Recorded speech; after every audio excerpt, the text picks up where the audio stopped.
Agora nós vamos ver a rede Adaline e a regra delta, que vai ser usada para entendermos a aprendizagem de outras redes neurais. Então essa rede Adaline, ela tem uma arquitetura parecida com o Perceptron.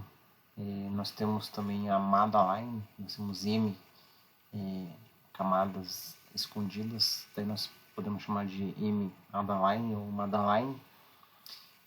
A mais comum que nós vamos ver é essa parecida com o Perceptron simples. A função sinal aqui vai ser usada também para fazer o processamento dos y asteriscos, que são os somadores aqui de cada neurônio, né? Essa rede também tem bias e o erro da rede é feito diferente. Então agora nós vamos fazer o valor desejado menos o valor do y asterisco como o erro dessa rede. Então nós vamos ver primeiro a regra delta dessa rede neural. Ela tem a ideia do método do gradiente descendente. Então é basicamente o seguinte: nós vamos minimizar a distância entre as saídas desejadas e as respostas y asterisco dessa rede. Então vai existir um vetor de pesos ótimo, que é o w asterisco, da mesma forma que existia para o Perceptron, né? De tal forma que o erro deste vetor de pesos ele vai ser menor ou igual que qualquer erro de vetor w que você tiver dessa rede. Então, considerando que essa rede Adaline é simples, aquela rede que a gente viu, e a função de erro é o erro quadrático, que é metade da diferença ao quadrado do valor desejado pelo valor do y asterisco. Então, nós podemos desenvolver esse erro aqui para todos os padrões de entrada aqui. Então, você vai ter o erro W, vai ser igual ao somatório de cada padrão de entrada, então vai variar de 1 até P, de dk menos y asterisco. Então, como o y asterisco é o somatório de wi, xi mais o bias, nós podemos substituir aqui na expressão do erro.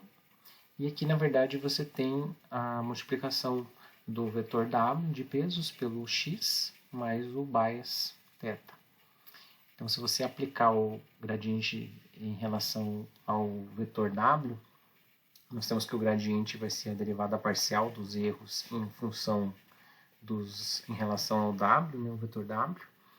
Então, aqui você vai ter o erro fazendo o gradiente dessa expressão do erro.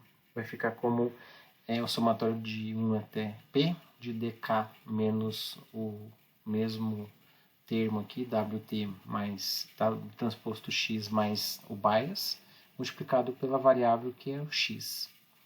Então, o nosso gradiente vai ficar igual a menos dk menos y asterisco vezes o xk. Então, é assim que nós temos o erro mínimo da rede para você ter a atualização dos pesos. Então, é basicamente isso. Você tem um W0, você tem um W1, você tem vários deltas aqui, que são esses termos do gradiente, que você vai caminhando até chegar no vetor ótimo de pesos. Então, a gente vai usar essa atualização de pesos como da delta W, que vai ser alfa vezes o gradiente dos pesos, né? Então, vai ser alfa vezes dk menos y asterisco vezes o xk. Então, essa vai ser a atualização que a gente vai usar para a rede Adaline. Então, o W atual vai ser o W anterior, mais o alfa, que é a taxa de aprendizagem, vezes a atualização, que é o nosso gradiente. Então, essa é a ideia da regra delta, a gente minimizar os erros usando o método do gradiente descendente. Então, o algoritmo da rede Adaline, ele tem uma estrutura parecida com o Perceptron, só que o que muda agora é que a gente tem pesos com valores aleatórios. O bias, geralmente, a gente começa com valor 0. A gente tem agora a taxa de aprendizagem entre 0 e 1.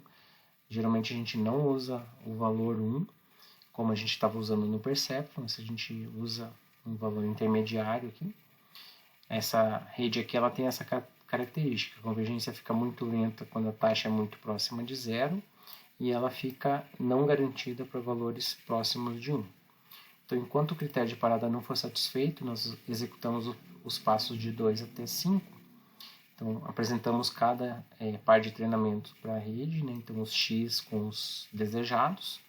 E nós fazemos a mesma conta que fizemos do Perceptron. Então, o bias mais a multiplicação do X pelos vetores de pesos. Atualizamos os pesos. Agora a gente atualiza todos, até os corretos e os incorretos. Então, o W atual vai ser W anterior, mais o bias não, a taxa de aprendizagem alfa, vezes o desejado, menos y asterisco, multiplicado por xi. E o bias aqui, ele tem o valor anterior, mais o alfa vezes desejado, menos y asterisco. A gente não multiplica pela variável, porque ele é o termo independente. Então, se o y asterisco for maior ou igual que zero, a gente usa a função limiar aqui, o y vai ser igual a 1, caso contrário, o y é igual a 0, ou y igual a menos 1 para saídas bipolares. Depois você testa a condição de parada, que podem ser as mesmas que a gente usou para o Perceptron, e se você tiver uma alteração de pesos que não ultrapassa o limite mínimo de tolerância, dá para parar também. Caso contrário, você pode continuar a rede, o treinamento da rede. Então aqui nós temos um exemplo para fazer a classificação da função lógica OU com entradas e saídas bipolares. Eu vou usar o alfa igual a 0,5, a taxa de aprendizagem. Vou usar o W1 igual a 0,3, W2 0,5 e o bias igual a 0. Então aqui estão os passos das continhas. Então aqui nós temos a tabelinha com os dados de entrada e os desejados. Aqui são resumos das contas, né? Então o y asterisco é a mesma conta que a gente fez do Perceptron. E se você tem o y asterisco maior ou igual que 0, o y é igual a 1, caso contrário ele é menos 1. Porque aqui a gente está usando as entradas e saídas bipolares. Então a taxa que a gente fala o incremento, né, que você dá para os pesos para cada iteração, é aquele que a gente viu na regra delta. Depois você soma o W com esse incremento aqui e o bias também. Então aqui nós temos a primeira apresentação dos dados para 1 em 1, né, para o x1 igual a 1, x2 igual a 1. Daí você faz tudo automaticamente agora. Faz a continha aqui, x1 W1 mais x2 W2 mais o bias, que dá 0,8. Depois você faz a conta do delta W. Então vai ficar alfa vezes o desejado menos y asterisco vezes o x1. Vai dar 0,5 vezes 1 menos 0,8 vezes 1. Aqui a mesma coisa o delta W2. Vai dar o mesmo termo, vocês reparem que esse termo se repete aqui também. E o mesmo termo repete no delta θ, que é o do bias, atualização do bias.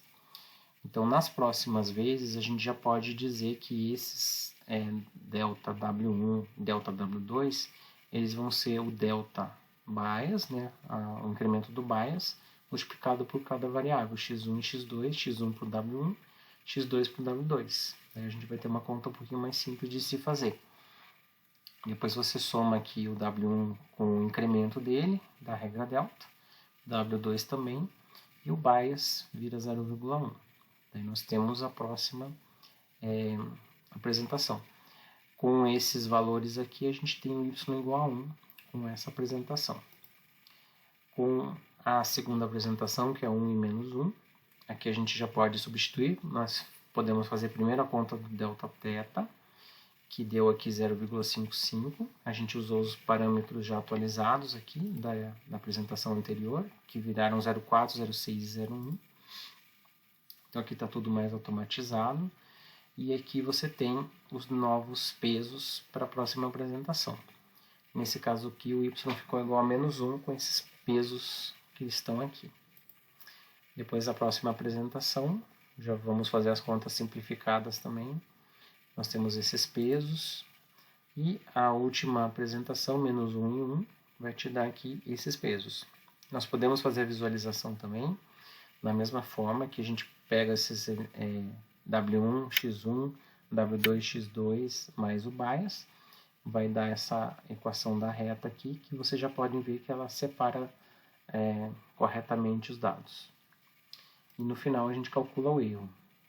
O erro quantitativo aqui, ele vai dar 0, e o erro quadrático também vai dar 0, porque todos os dados estão classificados corretamente, eles também estão com as variáveis iguais aos valores desejados. Então, nesse caso aqui, nós temos os dois erros iguais a 0. Então, aqui nós temos outros exemplos, inclusive aquele exemplo para fazer a comparação entre o Perceptron e também a rede Adaline com o mesmo conjunto de dados de entrada e conjunto de treinamento e testes.